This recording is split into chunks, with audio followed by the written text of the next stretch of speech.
Morning, this is Dylan Jovine with Behind the Markets. Happy Tuesday. Today is Tuesday, May 6th. The markets rallied back basically to where it was before Trump's so-called Liberation Day tariffs were announced on April 2nd. And a lot of people think, oh, great, this is great. A lot of friends of mine say that's great. My goodness, wow, we're back. See, nothing has happened. And aren't you bullish again? And my answer to them, and this is a conversation I had 3 times this weekend with 3 different people, my answer to them is no, not really. Let me explain why. I'm happy the market's back, obviously. The truth is I wish it would have gone down lower so we could have bought more great things on sale, but it hasn't happened yet. But the thing that concerns me is, look, split screen this for a minute. We have big businesses and we have small businesses in this country. Now, big businesses are going to do, it seems like General Motors said they're going to lose $5 billion in profits from this. GM could absorb a $5 billion charge. Big business can pick up a phone. Tim Cook from Apple got on the phone, called the Trump White House, reportedly, and all of a sudden, boom, tariffs are reduced on iPhones. Big businesses are going to be fine. Let's be honest. Big businesses are going to be just fine. But split screen that with small businesses. There's completely a different way of looking at it. And one of the things that I was reading this weekend is Ryan Petersen, CEO of Flexport, which is a company we've been involved in a little bit. We've helped fundraise for this company that Peter Thiel has invested in. Shopify owns a piece of, et cetera, et cetera. This is a logistics company, okay? This is a company that is a logistics company. Now, imagine, and it's plugged into small business. Imagine somebody on Shopify. You go to Shopify or you go to eBay or whatever and you order something. Let me buy this little welcome mat. A small business is selling you this welcome mat. But you don't realize that welcome mat or whatever that you bought from a small business in Kansas is made in China. So how does that welcome mat get from China all the way to your house? Flexport is a basic logistics company that actually moves these products around. They are finger on the pulse of small businesses around the country that get these imports from China.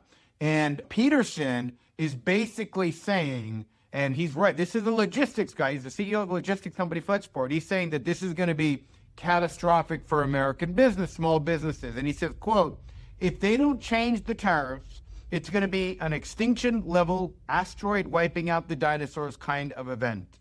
He told me, only these aren't dinosaurs. They are dynamic, healthy businesses. He's basically saying if the tariffs on Chinese goods continue at this rate, he says thousands of American companies are going to fail and millions of employees are going to lose their jobs.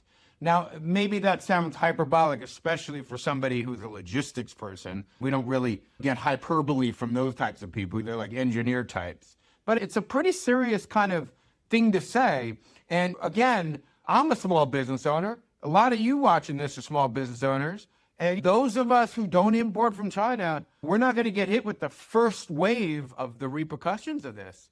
But those of us who actually import stuff from China, all those thousands and thousands of sellers on eBay and Shopify and Etsy and this one and that one, all these little platforms that actually reward people, that actually pay mortgages, that help people send their kids to school, pay car payments. This is how thousands and tens of thousands and millions of Americans earn a living, by importing stuff from China. Those people, who's going to represent them? These small businesses are, again, he's calling it an asteroid coming to destroy small business if the tariffs don't change. We have this kind of split screen scenario where first quarter earnings were great.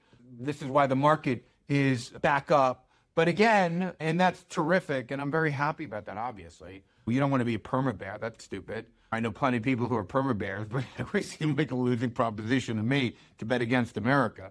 It's just a silly kind of thing. But the ramifications of this have not yet been felt in the economy. So I am going to stay cautious.